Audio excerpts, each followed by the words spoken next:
ಆತ್ಮೀಯ H16 news ವೀಕ್ಷಕರೇ, ನಾನು ನಿಮ್ಮವ MI ಅಥವಾ ಮಲ್ಲಪ್ಪ ಜೋದವರು. ಆತ್ಮೀಯರೇ, ನಮ್ಮ ಧರ್ಮಸ್ಥಳದ ಸೌಜನ್ಯ ಪ್ರಕರಣ ದಿನದ ದಿನಕ್ಕೆ ಇನ್ನೂ ಬಲಿಷ್ಠ ಆಗ್ತಾ ಇದೆ. ಅನ್ಯಾಯಗೊಳಗಂಥ ಹೆಣ್ಣುಮಗು, ಇಂಥ ಅನೇಕ ಹೆಣ್ಣುಮಕ್ಕಳು ಅಲ್ಲೇ ಭೂಪಾಲಾಗಿದ್ದು, ನೀರು ಪಾಲಾಗಿದ್ದು, ಎಲ್ಲ ವಿಷಯಗಳು ಆ ಒಬ್ಬ ಅನಾಮಿಕ ವ್ಯಕ್ತಿ ಸಾಕ್ಷಿ ನುಡಿದ್ರಿಂದಾಗಿ ಆ ಪರಿಸರದಲ್ಲಿ ಇದ್ದಂಥ ವ್ಯಕ್ತಿಯಿಂದ ಕಳೆದ 3-4 ದಶಕಗಳಿಂದ ಅಲ್ಲಿ ಕೆಲಸ ಮಾಡಿದ್ರಿಂದಾಗಿ ಆ ವ್ಯಕ್ತಿ ಇವತ್ತು ತಾನಾಗಿ ಬಂದು 164 ಅಡಿಯಲ್ಲಿ ತನ್ನ ಹೇಳಿಕೆ ನೀಡಿದ್ರಿಂದಾಗಿ ಇವತ್ತು ಇಡೀ ನಾಡಿನ ತುಂಬ ಒಬ್ಬೊಬ್ಬರಾಗಿ ಪ್ರಶ್ನೆಗಳು ಹೆಚ್ಚಾಗ್ತಾ ಇದ್ದಾವೆ. ಇಲ್ಲಿವರೆಗೆ ಮಹೇಶ್ ತಿಮ್ಮರೊಡ್ಡಿ ಅವರು ಪ್ರಶ್ನೆ ಮಾಡಿದರು, ಅವರಿಂದ ನಮ್ಮ ಏನಪ್ಪ ಅಂತಂದ್ರೆ ಗಿರೀಶ್ ಮಟ್ಟೆನ್ ಅವ್ರು ಮಾಡಿದರು, ಅವರ ಜೊತೆಗೆ ಇನ್ನೂ ಅನೇಕರು ಕೂಡಿದರು, ಅದರ ಜೊತೆಗೆ ಇನ್ನೂ ಅನೇಕರು ಇವತ್ತು ಕೂಡ್ತಾ ಇದ್ದಾರೆ. ಇದರ ಅರ್ಥ ಏನಪ್ಪ ಅಂತಂದ್ರೆ, ಈ ಒಂದು ಮಹಿಳೆಯರ ಮೇಲಾದಂಥ ದಬ್ಬಾಳಿಕೆ, ದಾಳಿ, ಕೊಲೆ, ಅದು ಏನು ಹೇಳಲಿಕ್ಕೆ ಸಾಧ್ಯ ಇಲ್ಲವೆಲ್ಲ ಆಗಿದ್ದನ್ನು ಇವತ್ತು ತನಿಖೆ ಆಗ್ಬೇಕಂತೇಳಿ ವಕೀಲರು, ಅದರಲ್ಲೂ ಜಗದೀಶ್ ವಕೀಲರಂತ ಈಗಾಗಲೇ ನೀವು ನಾಶ ಆಗಿ ಹೋಗ್ತೀರಪ್ಪ ಕಾಂಗ್ರೆಸ್ಸಿಗರೇ ಅನ್ನುವಂಥ ಮಾತನ್ನು ನೇರವಾಗಿ ಸಿದ್ದರಾಮಯ್ಯವರಿಗೆ ಮಾತಾಡಿದ್ದು ನಾವೀಗಾಗಲೇ ನಮ್ಮ ವಿಡಿಯೋಗಳಲ್ಲಿ ತೋರಿಸ್ಕೊಂಡಿದ್ದೀವಿ ನಿಮಗೆ. ಇದು ಉದ್ದೇಶ ಇಷ್ಟೇ ಇಲ್ಲ, ನಮಗೆ ಯಾರ ವಿರುದ್ಧನೂ ಇಲ್ಲಿಲ್ಲ. ಆ ಹೆಣ್ಮಕ್ಕಳಿಗೆ ಅಥವಾ ಅನೇಕ ಜನರಿಗೆ ಸಾವುಗಳಾಗಿದ್ದಾವೆ, ಸಾವಿರಾರು ಅಂತ ಹೇಳ್ತಾ ಇದ್ದಾರೆ. ಅವು ತನಿಖೆ ಆಗಬೇಕು, ಆಗಬಾರ್ದು, ತನಿಖೆ ಮಾಡಬೇಕಾಗಿದ್ದು, ಫ್ಯಾಕ್ಟ್ ಫೈಂಡಿಂಗನ್ನು ಮಾಡಬೇಕಾ, ಸಮಿತಿಯನ್ನು ನೇಮಿಸ್ಬೇಕಾಗಿದ್ದು ಸರ್ಕಾರದ ಕರ್ತವ್ಯ. ಯಾಕೆಂದರೆ ಇಲ್ಲಿ ಸರ್ಕಾರ ಅದನೂ ಇಲ್ವೋ, ಇಲ್ಲಿ ಸಂವಿಧಾನ ಅದನೂ ಇಲ್ವೋ ಅಂತ ದೊಡ್ಡ ಪ್ರಶ್ನೆ ಮೂಡ್ತಾಯಿದೆ. ಅದರಲ್ಲೂ ಇತ್ತೀಚೆಗಂತೂ ನಮ್ಮ ಮಹಿಳಾ ಮತ್ತು ಇದರದ್ದು ಸಂಘಟನೆಯ ಅಧ್ಯಕ್ಷೆ, ಕರ್ನಾಟಕ ರಾಜ್ಯ ಮಹಿಳಾ ಆಯೋಗದ ಅಧ್ಯಕ್ಷೆ ಡಾಕ್ಟರ್ ನಾಗಲಕ್ಷ್ಮಿ ಚೌಧರಿ ಅವರಂತೆ ಇನ್ನೂ ಜೋರಾಗೆ ಧರ್ಮಸ್ಥಳ ವ್ಯಾಪ್ತಿಯಲ್ಲಿ 20 ವರ್ಷಗಳಿಂದ ನಾಪತ್ತೆ ಆಗಿರುವ ಮಹಿಳೆಯರು, ವಿದ್ಯಾರ್ಥಿನಿಯರು, ಅಸ್ವಾಭಾವಿಕ ಸಾವು, ಕೊಲೆ, ಅತ್ಯಾಚಾರ ಪ್ರಕರಣಗಳಿಗೆ ಸಂಬಂಧಿಸಿದಂತೆ ಸಮಗ್ರ ಹಾಗೂ ನಿಷ್ಪಕ್ಷಪಾತವಾದ ನಡೆಸಲು ವಿಶೇಷ ತನಿಖಾ ತಂಡ SIT ರಚಿಸಬೇಕು ಅಂಥೇಳಿ ಸರ್ಕಾರ ಕೇಳ್ಕೊಳ್ತಾ ಇದ್ದಾರೆ. ಅದು ಒಬ್ಬ ಜವಾಬ್ದಾರಿತ ಹೆಣ್ಮಗಳು ಅಧ್ಯಕ್ಷೆ ಡಾಕ್ಟರ್ ನಾಗಲಕ್ಷ್ಮಿ ಚೌಧರಿ ಅವರು ಈ ಪತ್ರವನ್ನು ಮುಖ್ಯಮಂತ್ರಿಯವರಿಗೆ ಕಳಿಸಿದ್ದಾರೆ ಕೂಡ. ಅದನ್ನು ಕರೆದಿದ್ದು ಆಗಬೇಕಲ್ರಿ. ಹೌದು, ಇದೆಲ್ಲ ಒಬ್ಬ ನಾಗರಿಕ ಸಮಾಜದ ಕರ್ತವ್ಯ. ಇದು ಯಾರೋ ಒಬ್ಬರು ಇದ್ರ ಹಿಂದಿದ್ದಂಥವ್ರು ಭಾಳ ಬ್ಲೆಸ್ಟ್ ಇದ್ದಾರೆ, ಸಾಕಷ್ಟು ಶ್ರೀಮಂತರಿದ್ದಾರೆ, ಏನೋ ಇದ್ದಾರೆ, ಪಾಳೆಗಾರರಿದ್ದಾರೆ, ಅದು ಒಂದು ದೈವಸ್ಥಾನದ ದೊಡ್ಡ ವ್ಯಕ್ತಿ ಆಗಿದ್ದಾರೆ ಅಂತೇಳಿ ಅದು ಅವರಿಗೆ ಪ್ರಧಾನಿ, ಮುಖ್ಯಮಂತ್ರಿ ಅಥವಾ ಇಲ್ಲಿ ನಮ್ಮ ರಾಜಕೀಯ ಜನರ ದೋಸ್ತಿ ಇದೆ ಅನ್ನೋ ಒಂದು ಕಾರಣಕ್ಕಾಗಿ ಅಥವಾ ಅವ್ರ ಮತಗಳನ್ನು ಹಾಕ್ತಾರೆ ಅನ್ನೋ ಕಾರಣಕ್ಕಾಗಿ ಭಯದಿಂದ ನಮ್ಮ ರಾಜಕಾರಣಿಗಳು ಅವರು ಹೊಸಬರಿಗೆ ಹೋಗ್ತಾ ಇಲ್ಲ ಅನ್ನೋದು ಈಗಾಗಲೇ ಗೊತ್ತಿದ್ದ ವಿಷಯ. 3 ಪಾರ್ಟಿಗಳಿದ್ದಾರೆ. ನಾವು ಒಬ್ಬರನ್ನ ಟೀಕೆ ಮಾಡ್ತಾ ಇಲ್ಲ. ಈ ನಮ್ಮ ಏನಪ್ಪ BJP ಒಂದೇ ಟೀಕೆ ಮಾಡ್ತಾ ಇಲ್ಲ, ಕಾಂಗ್ರೆಸ್ ಒಂದೇ ಟೀಕೆ ಮಾಡ್ತಾ ಇಲ್ಲ, JDS ಟೀಕೆ ಮಾಡ್ತಾರೆ. ಇವರೆಲ್ಲ ರಾಜಕಾರಣಿಗಳು ಅಲ್ಲಿ ಹೋದವ್ರನ್ನ ಮಾಡಿದವ್ರನ್ನ. ಅದಕ್ಕಾಗಿ ಈ ರಾಜಕಾರಣಿಗಳು ಜವಾಬ್ದಾರಿ ಇವತ್ತು ಈ ಸಮಸ್ಯೆ ಇಷ್ಟೊಂದು ದೀರ್ಘವಾಗಿ ದೊಡ್ಡದಾಗಿ ಬೆಳೆದ ಕಾರಣಕರ್ತರು ಅವರು ಸಹಿತ. ಯಾಕೆ ಇಲ್ಲಿವರೆಗೆ ಅದನ್ನು ರಚಿಸಬೇಕಾಗಿತ್ತು. ಹೌದು, ಘಟನೆ ನಡೆದು ಯಾಕೆ ಆಗಿಲ್ಲ ಅಂತ. ಅದರಲ್ಲೂ ಸ್ವತಃ ಇವತ್ತು ಒಬ್ಬ ವ್ಯಕ್ತಿ, ಅನಾಮಧೇಯ ವ್ಯಕ್ತಿ, ಸಾವಿರಾರು ಇಂಥವಾಗಿಲ್ಲ ಅಂತ ಹೇಳ್ತಾ ಇದ್ದಾರೆ, ಆರೋಪ ಮಾಡ್ತಾ ಇದ್ದಾರೆ ಅಂದರೆ ಅವಾಗೊಂದು ಅವಕಾಶ ಕೊಡಬೇಕಲ್ಲ ನಾವು ಅನ್ನುವಂಥ ನೆಲೆಯಲ್ಲಿ ಇವತ್ತು ಪ್ರಶ್ನೆಗಳ ಮೇಲೆ ಪ್ರಶ್ನೆಗಳು ಹೇಳ್ತಾ ಇದ್ದಾವೆ. ಅದು ಮುಂದುವರೆದಂಥ ನಮ್ಮ ಈ ಹೆಣ್ಣುಮಗಳು ಅಧ್ಯಕ್ಷೆ ಡಾಕ್ಟರ್ ನಾಗಲಕ್ಷ್ಮಿ ಚೌಧರಿ ಅವರು ಧರ್ಮಸ್ಥಳದ ಸುತ್ತಮುತ್ತ 100 ಶವಗಳನ್ನು ಹೂತಿರುವುದಾಗಿ ವ್ಯಕ್ತಿಯೊಬ್ಬರು ನ್ಯಾಯಾಲಯದಲ್ಲಿ ಹೇಳಿಕೆ ದಾಖಲಿಸಿದ್ದಾರೆ. ಈ ಭಾಗದಲ್ಲಿ ನಾಪತ್ತೆಯಾದ ವೈದ್ಯಕೀಯ ವಿದ್ಯಾರ್ಥಿನಿಯೊಬ್ಬರ ಕುಟುಂಬದವರ ಹೇಳಿಕೆಗಳು ಮಾಧ್ಯಮದಲ್ಲಿ ಪ್ರಸಾರವಾಗಿವೆ. ವೈದ್ಯಕೀಯ ಕಲಿಯುವಂಥ ವಿದ್ಯಾರ್ಥಿನಿ ನಾಪತ್ತೆ ಆಗಿದ್ದಾಳಂತ ಈ ಭಾಗದಲ್ಲಿ. ಈಗ ಪ್ರಸಾರ ಆಗ್ಯಾವೋ, ಅವು ಯಾಕೆ ತನಗೆ ಎಲ್ಲಿ ಅದು ಏನಾದು ಇವತ್ತು ಗೊತ್ತಾಗಬೇಕಲ್ಲ ನಮಗೆ. ಎಲ್ಲಿ ಹೋದು ಪಾಪವು ಹೆಣ್ಣುಮಕ್ಕಳು, 100 ಹೆಣ್ಮಕ್ಳು ಹೋಗಿದ್ದಾರೆ ಅಂತ ಹೇಳ್ದ. 20 ವರ್ಷಗಳಲ್ಲಿ ಹಲವು ಗಂಭೀರ ಸ್ವರೂಪದ ದೌರ್ಜನ್ಯ, ಹತ್ಯೆ, ಅತ್ಯಾಚಾರದ ಪ್ರಕರಣಗಳು ನಡೆದಿವೆ. ಕಳೆದ 20 ವರ್ಷಗಳಿಂದ ನಡೀತಾ ಬಂದದಿಲ್ಲ. ಯಾಕಪ್ಪ ಇದರ ಬಗ್ಗೆ ನೀವು ತನಿಖೆ ಮಾಡ್ತಾ ಇಲ್ಲ ಸರ್ಕಾರ? ಯಾಕೆ ಮುತುವರ್ಜಿ? ನೀವು BJPಗರು ಹಿಂದೆ ಮಾಡಲಿಲ್ಲ, ಇವತ್ತು ಕಾಂಗ್ರೆಸ್ಸಿಗರು ಮಾಡ್ತಾ ಇಲ್ಲ. ಅದರಲ್ಲೂ DK ಶಿವಕುಮಾರ್ ಅಂತ ಓಪನ್ ಆಗಿ ಅವ್ರ ಜೊತೆ ಕಾಣಿಸ್ಕೊಳ್ಳೋದ್ರಿಂದಾಗೆ ಇಂಥ ವ್ಯಕ್ತಿಗಳು ಕಾಣಿಸ್ಕೊಳ್ಳೋದು ಬೇಡ ಅಂತಲ್ಲ, ಆದರೆ ತನಿಖೆ ಮಾಡಿಸೋದಕ್ಕೆ ಏನು ತಪ್ಪದ ಅನ್ನುವ ಪ್ರಶ್ನೆಯನ್ನು ಇಲ್ಲಿ ಹುಡ್ತಾ ಇದ್ದಾವೆ. ಪ್ರತಿಯೊಬ್ಬ ರಾಜಕಾರಣಿ ಮೇಲೆ ನಾಯಕ ಮೇಲೆ ಪ್ರಶ್ನೆಗಳು ಬರ್ತಾಯಿದ್ದಾವೆ. ಜನಸಾಮಾನ್ಯ ಕೇಳ್ತಾ ಇದ್ದಾರಲ್ಲ, ಲೋಕಲ್ ಜನ ಪ್ರಶ್ನೆ ಮಾಡ್ತಾ ಇದ್ದಾರೆ. ಅದರಲ್ಲಿ SP ಅವರಿಗೆ ಪತ್ರನೂ ಬರ್ತಾರೆ, ಇವರು ಮತ್ತು ಮುಖ್ಯಮಂತ್ರಿಗೆ ಬರಿತಾ ಇದ್ದಾರೆ, ಓಪನ್ ಆಗಿ ಹೊರಗೆ ಬರ್ತಾ ಇದ್ದಾರೆ.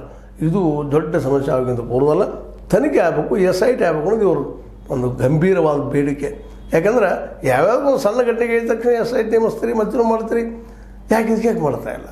ಯಾರು ಭಯನ ಅವ್ರದ್ದು ಅನ್ನುವಂಥ ಜನಸಾಮಾನ್ಯ ಕೇಳ್ತಾ ಇದ್ದಾರೆ. ಇವತ್ತು ಸತ್ಯ ಬರಬಲ್ಲರಿ, ನಾವೇನವ್ರಿಗೆ ಆರೋಪಿ ಅಂತ ಇಲ್ಲ, ಅವರು ಅಪರಾಧಿ ಅಂತ ಹೇಳ್ತಾ ಇಲ್ಲ. ಅಟ್ಲೀಸ್ಟ್ ಗೊತ್ತಾಗಬೇಕಲ್ಲ ಅವರ ಮಾಡಿದಾರೋ ಬೇರೆದವ್ರು ಇದ್ದಾರೋ, ಯಾರು ಅನ್ನೋದಲ್ಲಿ ಇದ್ದಾರೆ ಅನ್ನೋ ಸತ್ಯ ಹೊರಬರ್ಬೇಕಲ್ಲ ಅನ್ನೋದು ಮಾತನ್ನು ಅವರ ಮಾತಾಡ್ತಾ ಇದ್ದಾರೆ. ಈಗಾಗಲೇ ನಿಮ್ಗೆ ಗೊತ್ತದ ಸಮೀರ್ MD ಆಗಿರ್ಬೋದು, ಮತ್ತೊಬ್ಬರಾಗಿರ್ಬೋದು, ಈ ದಿಶೆಯಲ್ಲಿ ಅನೇಕ ವಿಡಿಯೋಗಳನ್ನು ಮಾಡಿ ಬಿಡ್ತಾ ಇದ್ದಾರೆ.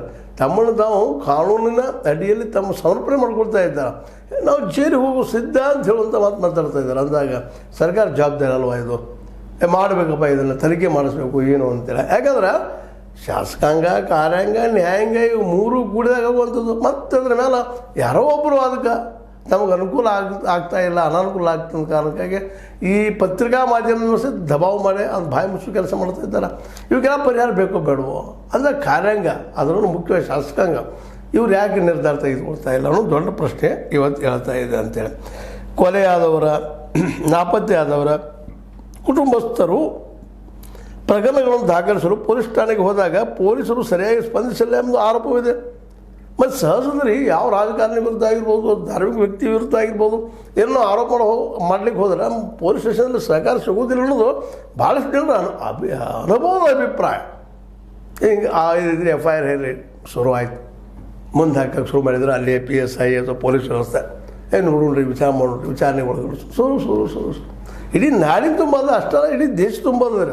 ಯಾರು ಪ್ರಭಾವ ಇದ್ದಾರೆ, ಯಾರು ಧಾರ್ಮಿಕ ವ್ಯಕ್ತಿಯಾಗಿ ಪ್ರಭಾವ ಇದ್ದಾರೆ, ಯಾರು ರಾಜಕೀಯ ಪ್ರಭಾವ ಇದ್ದಾರೆ, ಅವ್ರು ಯಾಕ್ರಿಪ್ಪ ನೀವು FIR ಹೇಳಬಾರ್ದು, ಯಾಕೆ ತನಿಖೆ ಮಾಡಬಾರ್ದು ಅನ್ನುವಂಥದ್ದು ಅವರ ಸ್ಪಷ್ಟವಾದ ಪ್ರಶ್ನೆ ಆಗಿದೆ. ನಮ್ಮ ಈ ಹೆಣ್ಣು ಮಗಳ ಅಧ್ಯಕ್ಷೆ ಡಾಕ್ಟರ್ ನಾಗಲಕ್ಷ್ಮಿ ಚೌಧರಿ ಅವರು ಇಷ್ಟಲ್ಲ, ಇನ್ನೂ ಅವರು ಒಂದು ಗಡುವು ಕೊಡ್ತಾ ಇದ್ದಾರೆ SP ಅವರಿಗೆ. ಏನಂತೇಳಿ ನೋಡ್ರಪ್ಪ, ದಯವಿಟ್ಟು ಧರ್ಮಸ್ಥಳದ ವ್ಯಾಪ್ತಿಯಲ್ಲಿ 20 ವರ್ಷದಿಂದ ಎಷ್ಟು ಮಹಿಳೆಯರು ಮತ್ತು ವಿದ್ಯಾರ್ಥಿಗಳು ನಾಪತ್ತೆಯಾಗಿದ್ದಾರೆ, ಎಷ್ಟು ಹೋದರು, ಏನಾದರೂ 20 ವರ್ಷಗಳಿಂದ ಅದನ್ನೇ ನಮಗೆ ಇನ್ಫಾರ್ಮೇಷನ್ ಕೊಡ್ರಿ. ಇದರಲ್ಲಿ ಎಷ್ಟು ಮಂದಿಯನ್ನು ಪತ್ತೆ ಮಾಡಲಾಗಿದೆ, ಇದು ಭಾಳ ಮಹತ್ವದ. ಇಷ್ಟು ನಾಪತ್ತೆ ಆದಾಗ ಕೆಲವು ಮಂದಿ ಸಿಕ್ಕಿರ್ಬೇಕಲ್ಲ, ಅವ್ರು ಏನಾದರೂ ಅವ್ರ ಬಗ್ಗೆ ಅಸ್ವಾಭಾವಿಕ ಸಾವು, ಕೊಲೆ ಪ್ರಕರಣಗಳಲ್ಲಿ ಏನು ಕ್ರಮ ತೆಗೆದುಕೊಳ್ಳಲಾಗಿದೆ, ಇವೆಲ್ಲ ಸತ್ತೋಗಿದ್ದಾರೆ, ಕೆಲವು ಆಗಿದ್ದಾವೆ, ಇದ್ರ ಬಗ್ಗೆ ಏನು ಕ್ರಮ ತೊಗೊಂಡಿರಿ ನೀವು ಪೊಲೀಸರು ಅನ್ನುವಂಥ ಮಾತು. ಎಷ್ಟು ಅತ್ಯಾಚಾರ ಪ್ರಕರಣಗಳು ನಡೆದಿವೆ ಎಂಬ ವಿವರವನ್ನು 7 ದಿನಗಳಲ್ಲಿ ನೀಡುವಂತೆ ದಕ್ಷಿಣ ಕನ್ನಡ ಜಿಲ್ಲೆಯ SP ಸೂಚಿಸಲಾಗಿದೆ ಎಂದು ನಾಗಲಕ್ಷ್ಮಿ ಅವರು ತಮ್ಮ ಪ್ರಕಟಣೆ ತಿಳಿಸಿದ್ದಾರೆ. ನಮ್ಮ ನಾಗಲಕ್ಷ್ಮಿ ಚೌಧರಿ ಅವರು ಆಗ್ರಹಿಸಿದ್ದಾರೆ. ಯಾಕಂತಂದ್ರೆ ಸತ್ಯವಲ್ಲಪ್ಪ, ಜನ ತಿಳಿಲಿ, ಯಾಕಂದರೆ ಇದಕ್ಕೆ ಶಿಕ್ಷೆ ಆಗಲೇಬೇಕಾದಂಥದ್ದು ಇಂಥವೆಲ್ಲ ಪ್ರತಿಯೊಬ್ಬರು ಹೇಳ್ತಾ ಇದ್ದಾರೆ. ಇದಕ್ಕೆ ಇವತ್ತು ನಮ್ಮ ಸಿದ್ದರಾಮಯ್ಯನವರು ಸ್ಪಷ್ಟವಾದ ಒಂದು ಸ್ಪಷ್ಟೀಕರಣ ನೀಡಬೇಕಾಗಿದೆ. ಯಾಕೆ SIT ನೇಮಿಸಬಾರ್ದು? ಇದು ಎಲ್ಲರ ಬೈಕಾಗಿದ್ರೆ ಒಬ್ಬರದಲ್ಲ. ಈವನ್ ಈಗ ಬಾಯಿ ಬಿಡ್ತಾ ಇಲ್ಲ ಕೆಲವೊಂದು ಜನ, ಯಾಕೆಂದರೆ ಕೋರ್ಟಿಗೆ ಅಂದ್ಕೊಂಡು ಮಾಡಿ ಅದರಲ್ಲೂ ಪ್ರಭಾವಿ ಇದ್ದಾರಪ್ಪ, ನಾಳೆ ನಮಗೆ ರಾಜಕೀಯವಾಗಿ ಹೊಡೆತ ಕೊಡ್ಬೋದು ಅಲ್ಲಿ ಅನ್ನೋದು ಭಯನೂ ಇರ್ಬೋದು ರಾಜಕಾರಣಿಗಳಲ್ಲಿ.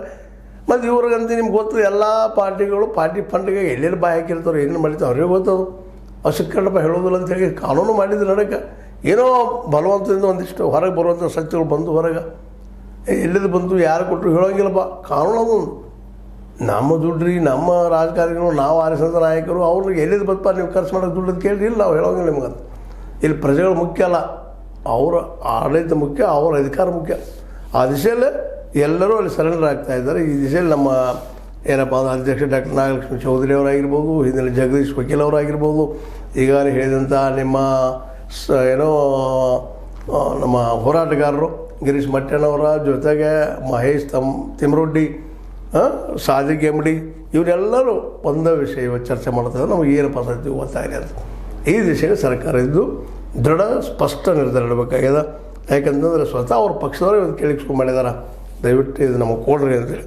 ಇದು ಕೊಡ್ಬೋದಾ, ಇದು ತನಿಖೆ ಮಾಡಿಸ್ಬೋದಾ? ನಮ್ಮ ಸಿದ್ದರಾಮಯ್ಯನವರು ಯಾಕೆ SIT ನೇಮಿಸಬಾರ್ದು? ಇದೆಲ್ಲ ಪ್ರಶ್ನೆಗಳಿಗೆ ಉತ್ತರ ಸಮೀಪದಲ್ಲಿ ಸಿಗ್ಬೋದೇನೋ ಅಂತ ಎಲ್ಲರೂ ದಾರಿ ನೋಡ್ತಾ ಇದ್ದಾರೆ. ಇದು ಈ ಇತ್ತೀಚಿನ ಬೆಳವಣಿಗೆ. ಇದು ನಿಮ್ಮ ಲೈಕ್ ಆಗಿರ್ಬೋದಾ? ಲೈಕ್ ಆದ್ರೆ ಲೈಕ್ ಮಾಡಿ, ಶೇರ್ ಮಾಡಿ, ಕಮೆಂಟ್ ಮಾಡಿರಿ. ಟೀಕೆನೂ ಮಾಡಿರಿ ಅಂತ ಗರಾರಿಲ್ಲ, ಟೀಕೆಗಳು ಇರಬೇಕು. ಯಾಕಂದ್ರೆ ಅದು ಮನುಷ್ಯ ಪರಿವರ್ತನೆ ಆಗ್ತಾ ಇರ್ತಾನೆ. ಅದಿಶೆಯಲ್ಲ ಇಲ್ಲಿ ಯಾರ ಮೇಲೂ ಆರೋಪ ಇಲ್ಲ, ಅಪರಾಧಿ ಅಂತ ಹೇಳ್ತಾ ಇಲ್ಲ. ಅದು ಸತ್ಯ ಗೊತ್ತಾಗಬೇಕು ಅನ್ನೋದು ನಮ್ಮೆಲ್ಲರ ಬೇಡಿಕೆ. ಜೊತೆಗೆ ಅದನ್ನು ಇವತ್ತು SIT ಮೂಲಕ ಹೊರಗೆ ಹಾಕಿರಿ ಅಂತೇಳಿ ಅಧ್ಯಕ್ಷ ಡಾಕ್ಟರ್ ನಾಗಲಕ್ಷ್ಮಿ ಚೌಧರಿ ಅವರು ಆಗ್ರಹಿಸಿದ್ದಾರೆ. ಹಾಗೆ ಜಗದೀಶ್ ವಕೀಲರವರು ಇನ್ನುಳಿದವರು ಒತ್ತಾಯಿಸ್ತಾ ಇದ್ದಾರೆ ಅಂತ ಹೇಳ್ತಾ, ಇದು ನಿಮ್ಮ ಬೇಕಾಗಿರ್ಬೋದು. ಲೈಕ್ ಮಾಡಿ, ಶೇರ್ ಮಾಡಲಿ, ಕಮೆಂಟ್ ಮಾಡಿರಿ. ಜೊತೆಗೆ ಸಬ್ಸ್ಕ್ರೈಬ್ ಆಗೋದು ನಿಲ್ಲಿಸ್ಕೋಬಾರ್ದು. S60 ನ್ಯೂಸ್ ಅರ್ಥತೆ ಸಿದ್ದರಾಮಯ್ಯ ಸತ್ಯದ ಕೈಗಂಡಿ ವಂದನೆಗಳು.